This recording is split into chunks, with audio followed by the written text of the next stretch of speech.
आप सबको सिर्फ इतना कहना चाहिए कि हम सबकी पार्टी, हमारे नेता आदरणीय पवार साहब, एनसीपी और इंडिया अलायंस की तरफ से मैं आपको वायदा करती हूँ कि हम पूरी ताकत से इस आईपीओ के खिलाफ पूरी ताकत से पार्लियामेंट में लड़ेंगे।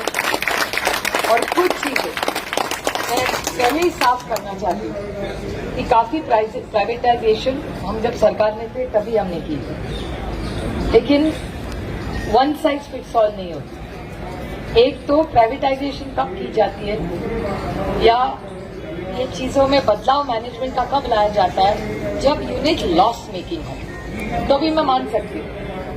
शायद आपको सुनने में अच्छा नहीं लगा, लेकिन मैं सच बोलना चाहती हूँ, क्योंकि आप पूछ सकते थे आप इसमें क्यों किया, फिर उसमें आपने क्यों प्राइवेटाइज किया। हमारी सरकार ने किया जब यूनिट्स लॉस मेकिंग थी तब जरूर किया, लेकिन आपकी सारी जो बैंकें हैं, आप सबके जो आरआरबीज है, हर आरआरबी आज प्रॉफिट मेकिंग है।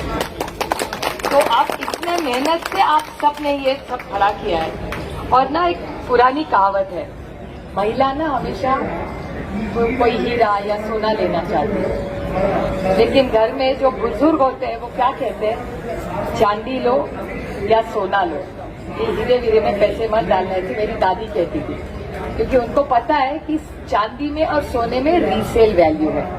आप मुझे बताइए, घर में हम एक्स्ट्रा जो पैसा आता है उससे तो ऐसी चीजें रखते हैं, चांदी और सोना ये कभी कम नहीं होने वाली, तो इसमें पैसा डाल के रखें। ऐसे ही हमारे आरआरबीज है, ये सब प्रॉफिट मेकिंग है, अपने चांदी और सोना है। जब घर में दिक्कत आती है तभी हम चांदी सोना बिकते। ये सरकार तो रोज कहती है हमारे पास कितना पैसा है, आप मांगते जाओ हम देते जाएंगे। तो सरकार के पास इतना है तो why are you selling your family silver? घर की चांदी क्यों बेच रहे हैं आप? आपका सरकार इतना अच्छा कर रहा है, आपके पास इतना सारा ये बड़े बड़े कॉन्ट्रैक्टर्स को बड़े बड़े रास्ते बनाने के लिए देते। मैं रास्तों के खिलाफ नहीं हूँ, ना मैं मेट्रो के खिलाफ हूँ, मेट्रो होनी चाहिए, लेकिन जब इस देश का हर युवा को नौकरी मिले, हर बच्चे को अच्छा स्कूल मिले, हर महिला को अच्छा शौचालय मिले, तब जाके जरूर मेट्रो बनाइए। आप मुझे बताइए, आप पहले बाहर का आइसक्रीम खाएंगे कि घर की पहले रोटी दाल करेंगे? रोटी। पहले रोटी, तो पहले रोटी, ये सब नौकरी है। मेट्रो या आइसक्रीम है, खाए तो भी अच्छा, न खाए तो भी कोई नुकसान नहीं है। मेरा सिर्फ इस देश से, मैं बिल्कुल मेट्रो के खिलाफ नहीं हूँ। मैं फिर बोलती हूँ, मैं हमेशा पूना जिस जिले से मैं आती हूँ वहाँ हमेशा कहती हूँ, पहले हमारे स्कूल ठीक करिए, हमारे अस्पताल ठीक करिए, हमारे शौचालय ठीक करिए, हर पुणेकर को नौकरी दिला दीजिए। जितने रास्ते बनाइए, जितने आपको मेट्रो बनानी है, मुझे कोई दिक्कत नहीं है, मैं तो स्वागत करूंगी पहले आप। लेकिन देश की सरकार ने सोचना चाहिए पहले क्या। रोज कुछ ना कुछ सुनते रहते हैं। अभी मैंने सुना कि 3 करोड़ नौकरियां मिलने वाली है, यहाँ कितनी करोड़ों जा रही है। आप सब जब प्राइवेटाइज होंगे तो आपकी 10 करोड़ नौकरियां जाएंगी, और किसको 3 करोड़ मिलने वाली है। ये बहुत चिंता की बात है, और इसीलिए मैं आई हूँ कि मैं साफ कहना चाहती हूँ, मैं प्राइवेटाइजेशन के खिलाफ नहीं हूँ, लेकिन आपके प्राइवेटाइजेशन के मैं इसलिए खिलाफ हूँ क्योंकि आप बहुत अच्छा काम करते हैं और आप प्रॉफिट में चलाते हैं। प्रॉफिट में जो चीज चलती रहे सरकार की दिक्कत क्या है? और इन सबको जो सारा प्राइवेटाइजेशन पूरा देश बेचा जा रहा है। आप बताइए मुझे, रेलवे में, मैं रेलवे का एक उदाहरण दूं। जब कोविड आया था तब सारे सिटीजन, सीनियर सिटीजन को डिस्काउंट मिलता था कि नहीं? कोविड में बंद हुआ, उसके बाद चालू हुआ। मैंने खुद 10 बार उठाया है मामला, क्यों नहीं? इस देश के जो बुजुर्ग हैं, जिनके कारण हम सब आज हैं, जिन्हों की मेहनत से देश 50-70 साल से चल रहा है, उनका जो हक है वो तो नहीं मिलना चाहिए?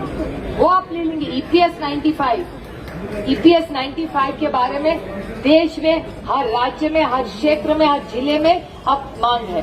खुद के पैसा हर महीना 50, 100, 200, 500, 1000 रुपया अलग रख के उन्होंने कहा ये मेरा पेंशन फंड है, जब मैं बूढ़ा होऊंगा मेरी बीवी और मैं बच्चों के सामने हाथ नहीं फैलाएंगे।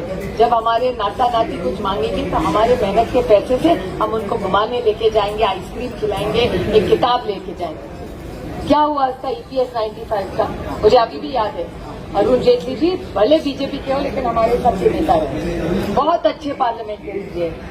और जब हमारी सरकार थी मनमोहन सिंह साहब की, तब बीजेपी ने कहा था कि हमारी सरकार को एक चांस दीजिए, हम EPS 95 को सबको पेंशन का पैसा देंगे। 11 साल हुए, कितना पैसा आया कोई मुझे बताए?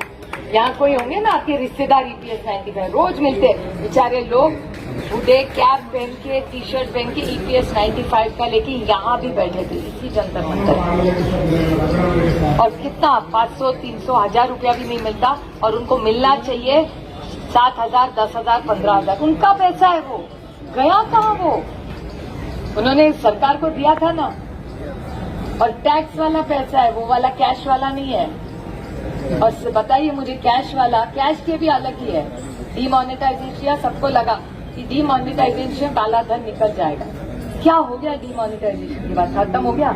अगर आप सत्ता में हो तो उसकी बैग खुली भी जाए। हमारे महाराष्ट्र में एक मंत्री है, उनके घर में बैठे थे, पूरी पैसे की बैग खुली थी, किसी ने उनको पूछा नहीं। मैंने बड़ी विनम्रता से पार्लियामेंट में बोला, मतलब निर्मला जी मैं बड़ी विनम्रता से कहना है, आप ही ने कहा रोड बंदी होती चाहिए और आप ही की सरकार में पूरी बैग खुली पड़ी है पैसे की, इसकी इंक्वायरी नहीं होनी चाहिए। तो अगर आप उनके साथ हो तो आपको 100 खून माफ है, आप खिलाफ हो तो ईमानदार हो तो अगर आपको कुछ नहीं मिलने वाला। ये बहुत बड़ी लड़ाई है, लेकिन हम लड़ेंगे और सिर्फ लड़ेंगे नहीं, हम जीतेंगे और पूरी ताकत से आपके साथ हम खड़े हैं।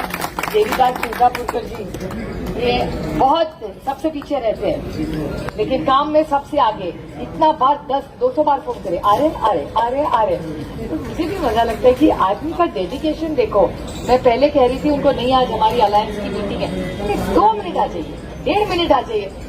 इसे ऐसा चाहिए कि जब उसको कुछ चाहिए होगा तो जान खा ले लगा आदमी, लेकिन छोड़ेगा नहीं आता। ऐसे ही चाहिए। ये हम सब के लिए सीखने की चीज है, हम आप सबसे ही सीखते हैं। हम सब वरिष्ठ हैं, हमारे बड़े भाई है। इसी से कि अगर जो गलत है आप 1 मिनट आइए, लेकिन आप शक्ल दिखा के जाइए। और जब यहाँ आते हैं और आपके जब मैं चेहरे दिखती तो मुझे नहीं, ये तो लड़ाई लड़नी पड़ेगी। सारी लड़ाई लड़ना जरूरी नहीं, लेकिन कुछ तो सिद्धांत हो। देखो ईमानदारी के बाद आजकल कोई एक बच्चा मुझे परसों मिलने आया था, उसने मुझे पूछा पिता ईमानदार से क्या होता है? कुछ नहीं होता है। मतलब नहीं बेटा, ऐसा कभी ना सोचो, तुम खुद खड़े रहो, तुम बेईमानदार रहो ठीक है। उसको उसकी बीवी ईमानदार चाहिए, उसके बच्चे ईमानदार चाहिए, आपको ड्राइवर ईमानदार चाहिए, आपके घर में काम करने वाला ईमानदार चाहिए, वो रास्ते में बेचने वाला। तो आप कुछ भी करें लेकिन आपके आजू बाजू सब ईमानदार होने चाहिए। सही है कि नहीं बात?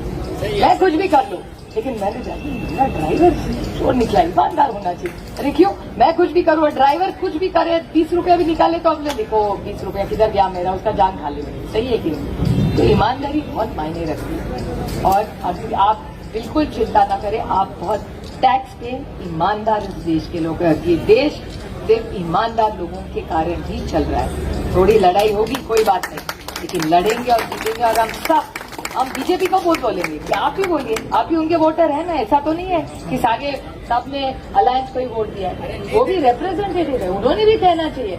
उन्होंने उनके नेता को कहना चाहिए भैया ये हमारे लोग हैं, भारतीय तो है ना, बाहर से तो नहीं आए। तो हर भारतीय के लिए सरकारी